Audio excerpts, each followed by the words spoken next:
Clara's world smelled of cordite, gun oil, and old dust. It was a familiar scent, the aroma of her life for the last 10 years. As the sole employee of the remote desert fox shooting range, her days were a repetitive, quiet rhythm of cleaning brass casings, replacing paper targets, and meticulously hosing down the firing line. The desert sun, a relentless yellow orb in a sky of washed-out blue, baked the arid landscape. The silence, when the shooters were gone, was profound, broken only by the whisper of the wind and the distant cries of hawks. On this particular Tuesday, the silence was absolute. The last group of recreational shooters had packed up an hour ago, leaving behind a mess she was now methodically clearing. She was on her knees, a small broom in her hand, sweeping spent casings into a pile. A fine layer of red sand coated her jeans and the tops of her worn-out boots. It was a simple, uncomplicated life, and she liked it that way. The world of war, of conflict, of danger was a distant television show to her.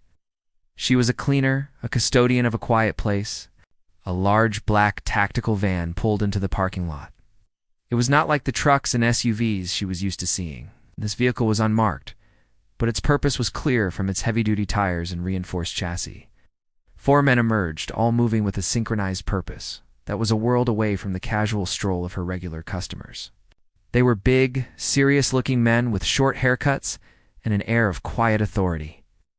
They did not speak, simply nodding a silent greeting to Clara as they walked past her toward the far end of the range. The leader, a man with a stern face and an intense gaze, approached her.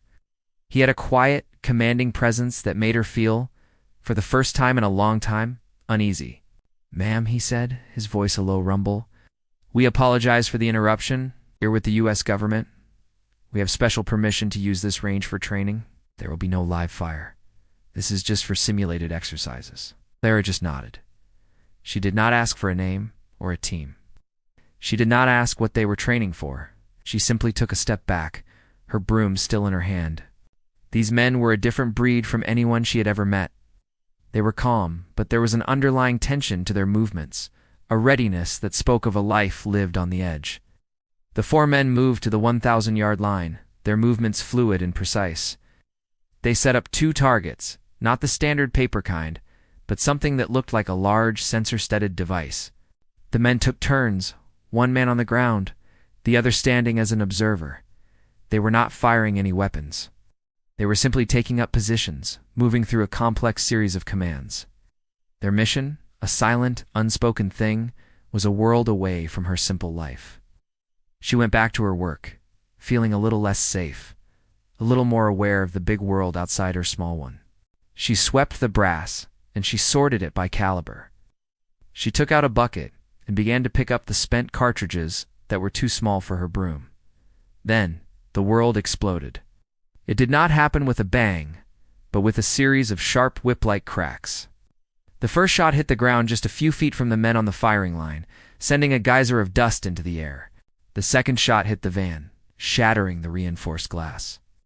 The men moved instantly, a flash of trained reflexes. They did not dive for cover. They were moving, running toward a small, reinforced shed near the back of the range. They were not panicking. They were reacting. Clara froze. She was exposed, in the middle of a wide-open range. She did not move. She just watched, her mind numb with shock. This was not a television show.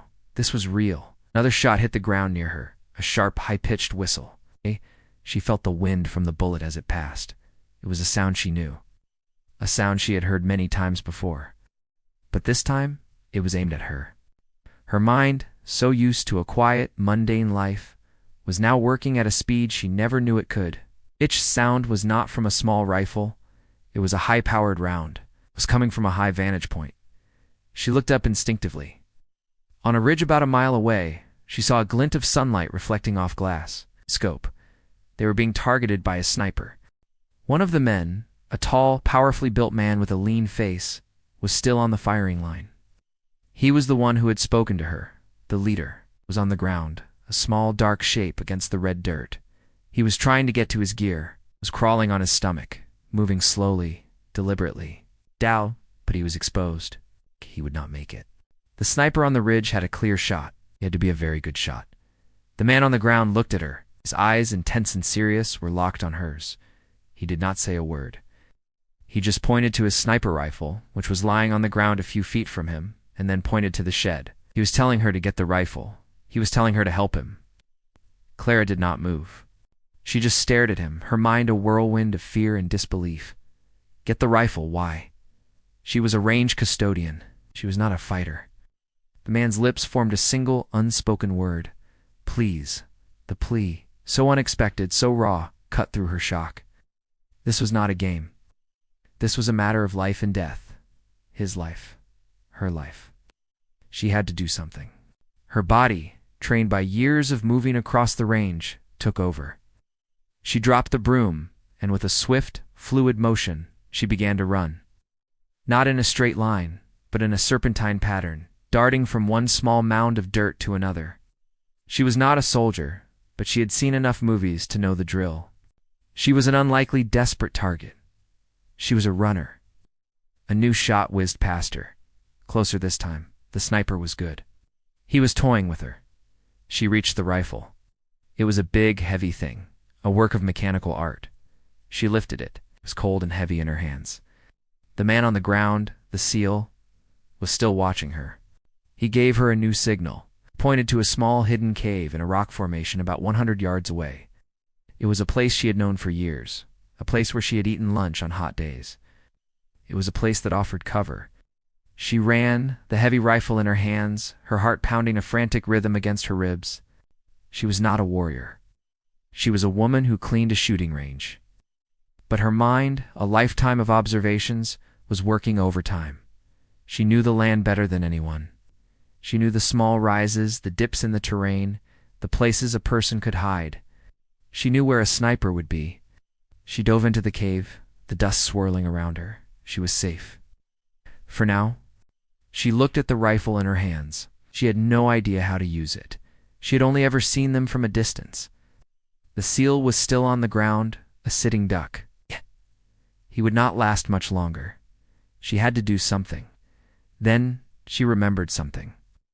A conversation she had overheard a long time ago. Two men, both military veterans, had been talking about sniper rifles. They had been talking about the bolt, the scope, the chamber. She had not paid much attention at the time. It was just a conversation. But now, the details came rushing back to her, a flood of knowledge she did not know she had. She chambered around. She did it instinctively, the motion, a simple, practiced movement that felt both alien and familiar. The scope was set to 1,000 yards. The SEAL was much closer. She adjusted it. Her hands were steady. Her breathing was even. She was surprised by her own calmness. She took aim, not at the sniper. She did not know how to shoot. She did not know the ballistics, the wind speed, the drop. She was not a sniper. She was a custodian. It was a good shot at a target, but not a living person. She aimed at the ground, a foot away from the sniper. She fired. The sound was a deafening roar. The bullet hit the dirt. The impact was a small puff of dust. It was enough. The sniper on the ridge, hearing the sound of a high-powered rifle and seeing the dust, would know he was now a target. He would think there were two snipers. He would think he was outmatched. The man on the ground saw her action, gave her a small, tight nod. He knew what she had done. It was a gamble, a bluff. But it was enough. The sniper's fire ceased. He was not going to give away his position. He was not going to take a chance. The silence returned. It was a different silence now. It was a silence of anticipation, of heightened awareness. The air was thick with it. The other three men in the shed, watching from a small slit, knew what had happened. They knew she had just bought them time. "Who are you?" one of them yelled. Clara did not respond. She was watching the SEAL on the ground. He was moving now, making his way to the shed. He was safe. For now, it was her only way out of this. He made it to the shed, and the door was opened for him by the other men.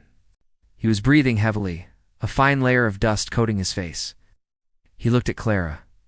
There was a look of disbelief and respect in his eyes. "You are a good shot," he said, his voice a little hoarse. "I am a cleaner," she said, her voice small. "I know this range. I have cleaned it for 10 years.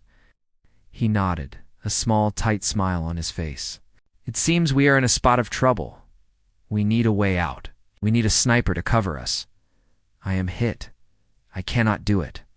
Clara looked at him, then at the rifle in her hands. Ouch. She knew what he was asking. It was an impossible request. She was not a sniper. Ouch. She was not a soldier. She was just a woman who cleaned a shooting range. But she also knew that if she did not do it, they would all die. I will do it, she said, her voice strong now, full of a resolve she did not know she had. Tell me what to do. I have a good eye, and I know this range. I am not a sniper, but I can learn. He gave her a crash course. He told her about windage, about elevation, about the sound of the bullet, about the drop. He spoke in a clear, concise language that was easy to understand.